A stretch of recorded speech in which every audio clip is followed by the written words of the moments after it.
Psalm 39, to the chief musician, to Jeduthun, a psalm of David. What or who is Jeduthun? Some hold that it's a musical instrument. The more natural explanation is Jeduthun is the name of the chief musician, the Levite musician prophet mentioned in 1 Chronicles 25, whose name means praising. I said, I will guard my ways, lest I sin with my tongue. I will restrain my mouth with a muzzle, while the wicked are before me. David has learned sometimes muzzling your mouth is the wisest choice. The temptation to voice your objection, express your anger, correct the obvious error, interject with your opinion and observations is sometimes too powerful to resist. But the wise choice is often to stay quiet and learn what your enemy is willing to freely speak. Hear all the information, calmly keeping your tongue tightly zipped up. The one who has learned to muzzle their mouth in volatile situations is a person with wisdom. The person who speaks before fully assessing and understanding will usually only worsen the situation. Verse 2. I was mute with silence. I held my peace, even from good, and my sorrow was stirred up. My heart was hot within me. While I was musing, the fire burned. Then I spoke with my tongue. With these words, I picture a kettle on the stove, getting hotter and hotter, the temperature rising, the water gradually increasing its bubbling, silently building, gaining momentum towards the inevitable squealing whistle of the kettle. The more information David took in, the angrier he got, holding his silence, his red-headed heart within him burning. As he mused, that is, to mull over the details, put them together into ordered thought, the fire burned brighter and whiter within him. Then David spoke with his tongue, but notice who he speaks with. Verse 4, Lord, make me to know my end, and what is the measure of my days, that I may know how frail I am. Indeed, you have made my days as handbreadths, and my age is as nothing before you. Certainly every man at his best state is but a vapour. Selah. Rather than exploding in a rant against the evil and wicked men working against David, he brings his troubles directly to the Lord. For my Catholic and Orthodox friends, notice David speaks directly to the Lord. He doesn't pray through some intermediary dead saint. Christians of all denominations never pray to God via a dead saint. Never pray to God through Mary. Pray directly to God, exactly as Jesus taught us, our Father who art in heaven. Or as David does here, Lord, Yahweh. Bring your petitions and concerns directly to God with great humility, as David here does. And having learned about the wicked ways of his enemies, notice the first thing David speaks of, his own shortcomings, his own frailty. My life is but a vapour. I understand how insignificant I am. Selah. Pause. Halt. Consider the godly wisdom of this way. Verse 6. Surely every man walks about like a shadow.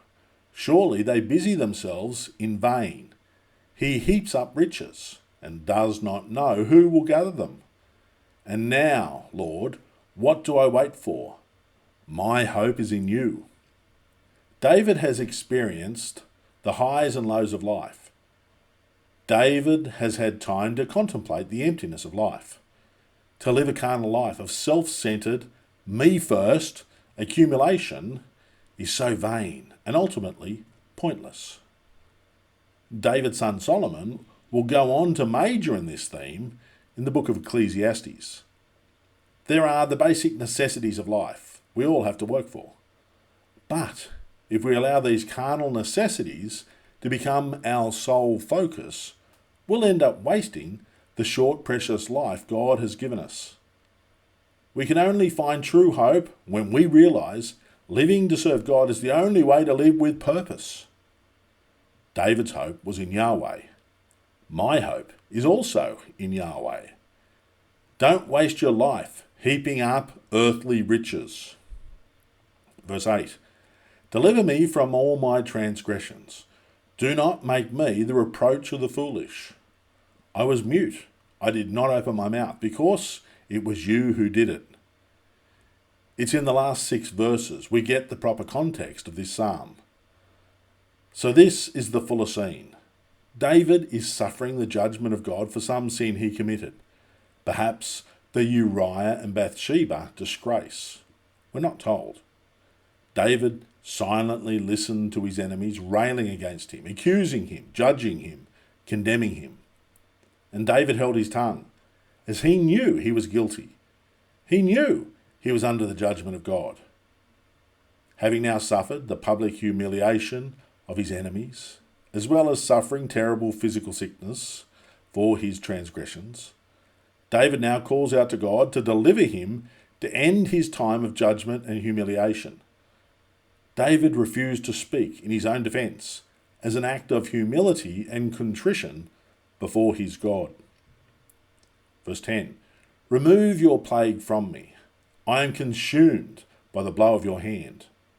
When with rebukes you correct man for iniquity, you make his beauty melt away like a moth.